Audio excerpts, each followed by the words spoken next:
जय हिंद दोस्तों, आप सब कैसे हैं। उम्मीद है कि आप सब बहुत अच्छे होंगे और एंजॉय करते हुए अपने अपने टारगेट की तरफ धीरे धीरे बढ़ रहे होंगे। आप लोगों का इस डे नाइट एकेडमी जो ज्ञानधारा द्वारा संचालित है, आप लोगों का वेलकम है, स्वागत है। और उम्मीद है कि पिछले सारे अंक जिस तरह से आप लोग पसंद किए हैं, ये अंक भी आपको पसंद आएगा। आज हम लोग साइंस की स्टार्टिंग करेंगे और साइंस में जो मेरा तरीका है पढ़ाने का, मैं थोड़ा सा आपको बता दूं। मेरी सोच ये है कि मैं हर लेक्चर में 5 से 10 प्रश्न चुन के लाऊंगा जो अलग अलग परीक्षाओं में पूछे गए हैं, काफ़ी महत्वपूर्ण हैं, और उन्हीं के अंतर्गत हमारा लेक्चर होगा। आप एक प्रश्न में कम से कम 100 प्रश्नों के उत्तर छिपे होंगे, इसलिए बिना किसी प्रश्न को स्किप किए हुए आप एक तरफ से देखिए। ये प्रश्न आप देख रहे हैं, पहला प्रश्न है कि प्रिज्म से गुजारने पर प्रकाश का कौन सा रंग सबसे अधिक विचलन दर्शाता है। एक बार फिर से पढ़ दें कि प्रिज्म से गुजारने पर प्रकाश का कौन सा रंग सबसे अधिक विचलन दर्शाता है। प्रश्न 3 बार पूछा गया है। एफसीआई में पूछा गया है 2014 में, एसएससी एमटीएस में 2015 में, और यूपीपीसीएस 2014 का क्वेश्चन है। ये काफ़ी इंपॉर्टेंट है। अब इसके विकल्प दिए हैं। पहला है श्वेत रंग, दूसरा है लाल, तीसरा है बैगनी, चौथा है हरा। अब इसको हम लोग समझते हैं, ढंग से समझते हैं। तो 3 चीज़ें हमें सबसे पहले याद करने की ज़रूरत है। वो 3 चीज़ें कौन कौन सी हैं? वे 3 चीज़ें हैं ऊर्जा, प्रकाश की ऊर्जा के बारे में पूछता है। वो दूसरी चीज़ है तरंग दैर्ध्य,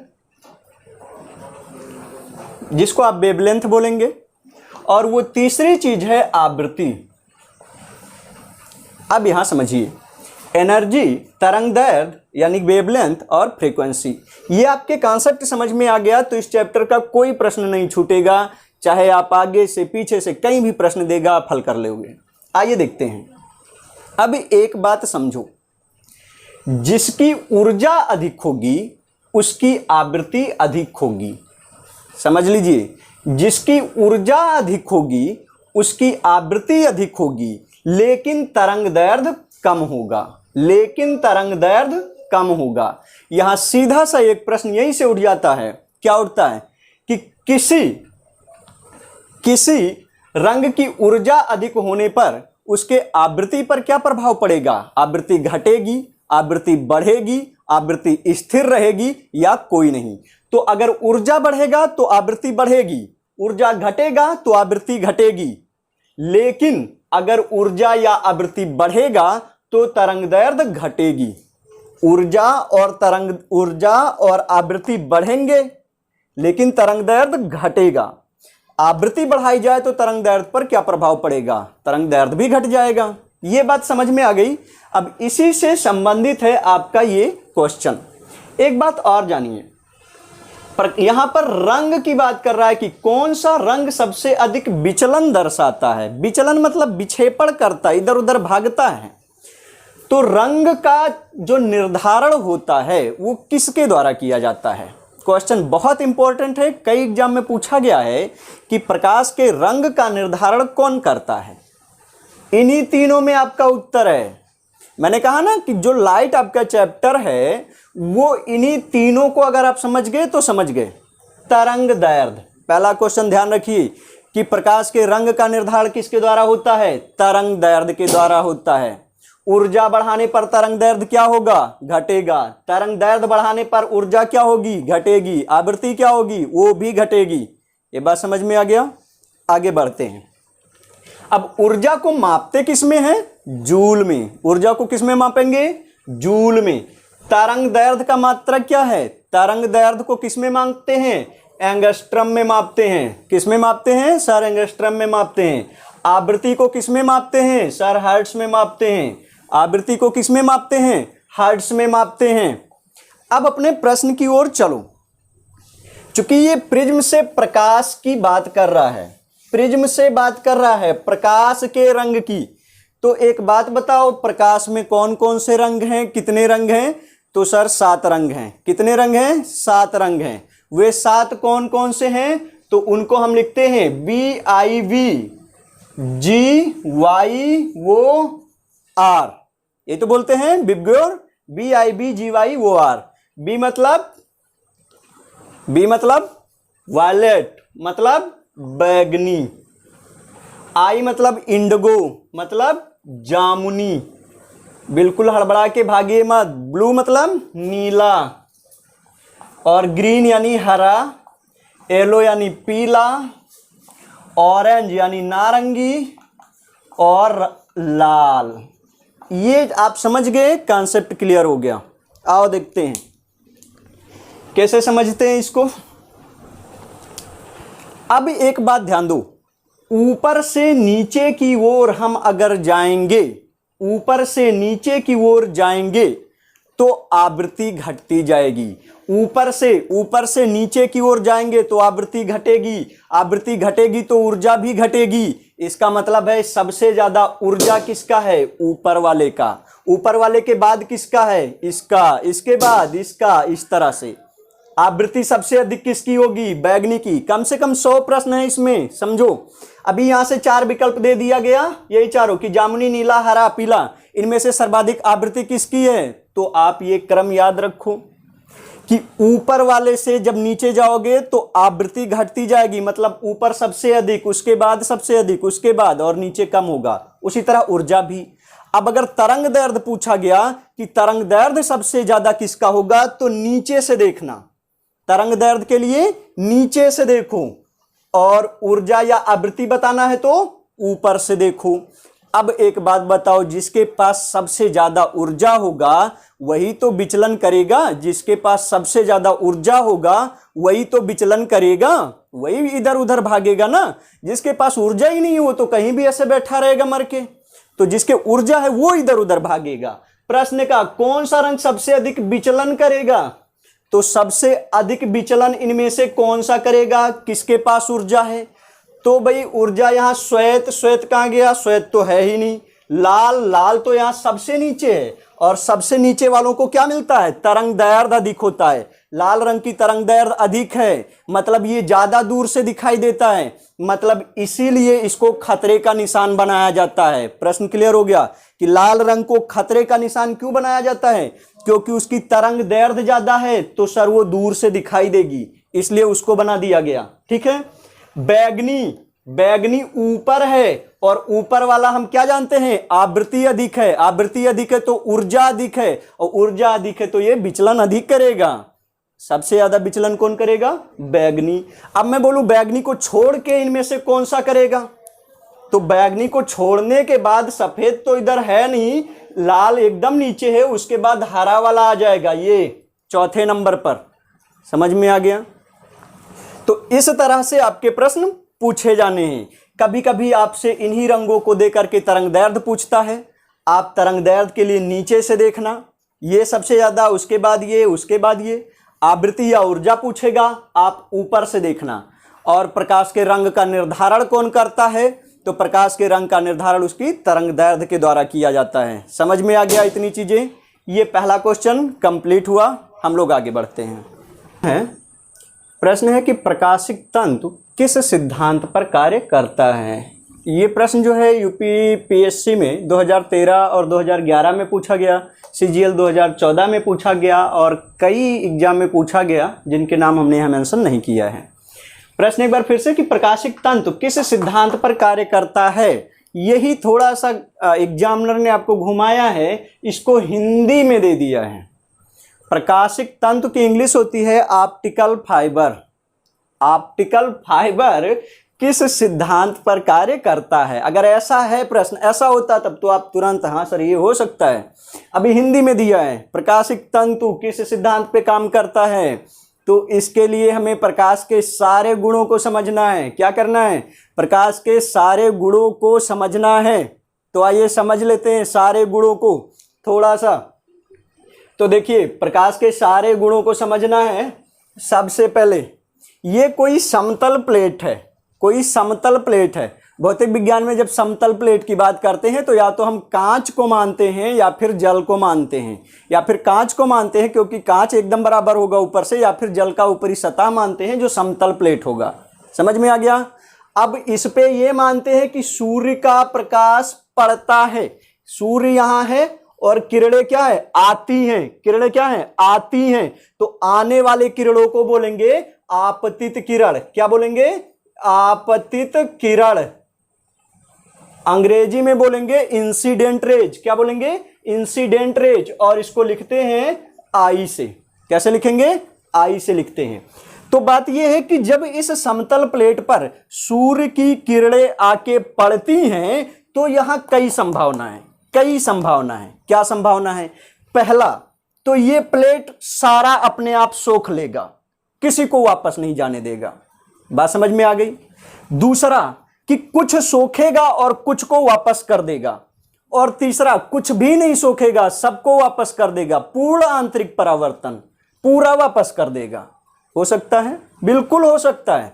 तो ये किरणें यहां पे पड़ती हैं और फिर अगर कुछ सोखता है तो कुछ वापस कर देता है, चली जाती हैं। आपतित आई और परावर्तित चली गई, ये है परावर्तित किरण है। अंग्रेजी में बोलेंगे तो रिफ्लेक्टेड रेज बोलेंगे और लिखेंगे स्मॉल आर से। है आपतित किरण आई है और ये परावर्तित किरण वो है, परावर्तित किरण वो है।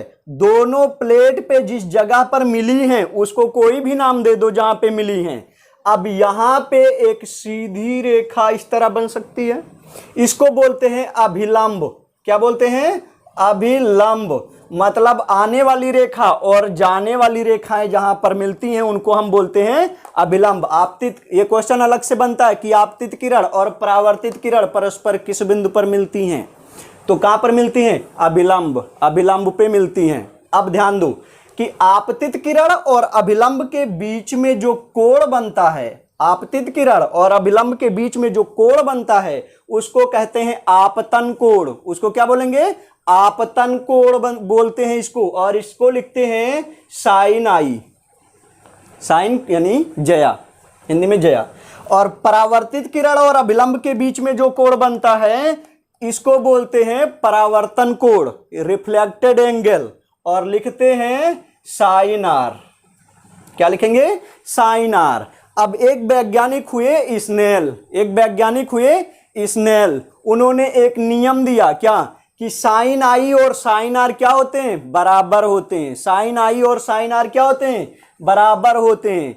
और ये दोनों बराबर किसके मान लिए थे, नियतांक के। यानी साइन आई बटे साइन आर बराबर होता है नियतांक के, एन के।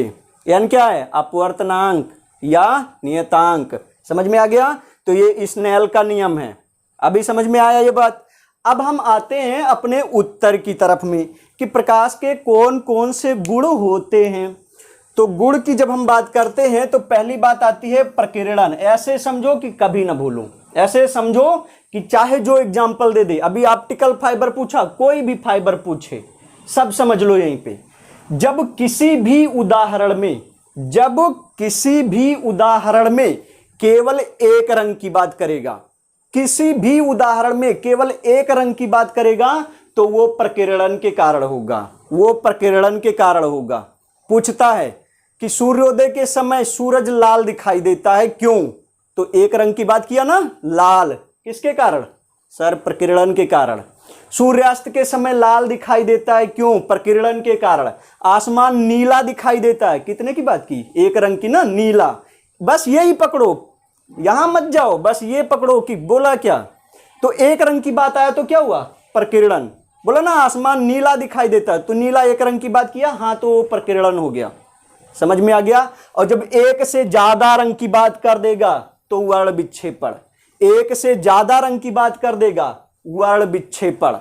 जैसे इंद्रधनुष किस घटना के कारण बनता है, तो इंद्रधनुष में 7 रंग होते हैं।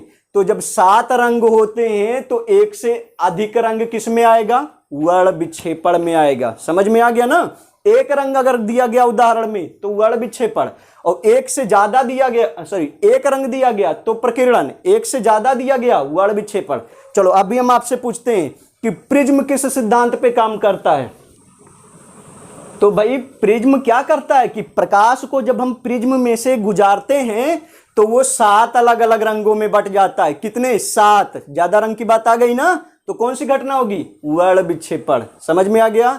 एक रंग की बात करेगा प्रकीर्णन, एक से ज्यादा की बात करेगा तो वो वर्ण विक्षेपण। इंद्रधनुष और प्रिज्म किस पे काम करेंगे? वर्ण विक्षेपण पे। अभी पूर्ण आंतरिक परावर्तन कुछ नहीं रखेगा, सब वापस करेगा। तो पूर्ण आंतरिक परावर्तन को पहचानोगे कैसे? जहां चमकने की बात आ जाए। कौन सी बात आ जाए? चमकने की बात आ जाए, वहां पूर्ण आंतरिक परावर्तन होगा। कैसे? ऑप्टिकल फाइबर, प्रकाश, प्रकाश क्या होता है? चमकता है। किस पे हो गया? पूर्ण आंतरिक परावर्तन पर। मृग मरीचिका, मृग मरीचिका क्या होता है? चमकता है, तो किस पे काम करेगा? पूर्ण आंतरिक परावर्तन पर। हीरा पूछा जाता है, बहुत पूछा जाता है कि हीरा किस सिद्धांत पे काम करता है? हीरा क्या होता है? चमकता है ना, तो किस पे काम करेगा? पूर्ण आंतरिक परावर्तन। जहां चमकने की बात आ जाएगी, पूर्ण आंतरिक परावर्तन होगा। जहां पे ज्यादा रंग होंगे, वर्ण विक्षेपण होगा। एक रंग होगा तो वो जो है प्रकीर्णन होगा। अब महत्वपूर्ण कि तो सर अपवर्तन क्या होगा? तो अपवर्तन ये होगा जब आपको थोड़ा डाउट लगे, जिस प्रश्न में आपको लगा कि डाउट वाली बात है, वहां पे अपवर्तन हो जाएगा। जैसे उदाहरण में पूछता है, हमेशा इनके उदाहरण पूछे जाते हैं। उदाहरण देता है कि किसी शीशे के गिलास में पानी भरा हुआ है, तो उसमें सिक्का जो है अगर पड़ा है तो वो तल से ऊपर दिखाई देता है। ऐसा हो नहीं सकता, सिक्का कहाँ रहेगा? तल में ही रहेगा, लेकिन आपको डाउट है कि वो ऊपर है। तो जहां आपको डाउट लग रहा हो वो आंतरिक परावर्तन होगा। जल के गिलास में पेन टेढ़ा दिखाई देता है, टेढ़ा नहीं हो सकता, या तो फ्लैट होगा इस तरह से, या तो इस तरह से होगा, जो है टेढ़ा नहीं होगा। आपको सिर्फ आभास हो रहा है, तो किसके कारण? अपवर्तन के कारण। अब अगला एग्जांपल कि आकाश में तारे टिमटिमाते हुए क्यों दिखाई देते हैं? बहुत अच्छा प्रश्न है कि आसमान में तारे टिमटिमाते हुए दिखाई देते हैं प्रकाश की किस घटना के कारण? तो एक बात बताओ, हम जानते हैं कि जो तारे हैं, तारों तक पहुंचने के लिए पहले 5-5 परतें हैं, क्षोभ मंडल, समताप मंडल और जो भी मंडल हैं, है ना?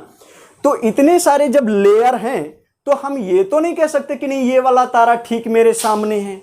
स्थिति हम क्लियर नहीं बता सकते कि ये तारा कहां पर है, हमको वहां डाउट है।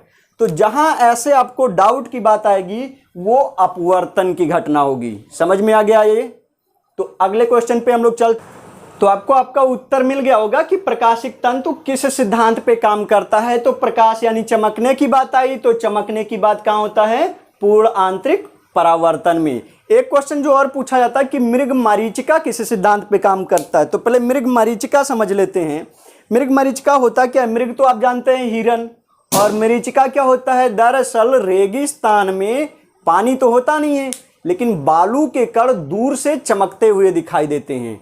तो ये आभास होता है कि वहां पे पानी भरा हुआ है। बात समझ में आया? बालू के कण वहां चमकते हुए दिखाई देते हैं, तो ये आभास होता है कि वहां पे पानी भरा हुआ है। इसी घटना को मृग मरीचिका नाम दिया जाता है। इसी घटना को मृग मरीचिका नाम दिया जाता है। तो आई थिंक ये क्वेश्चन सबके समझ में आ गया होगा, डाउट भी आपके क्लियर हो गए होंगे।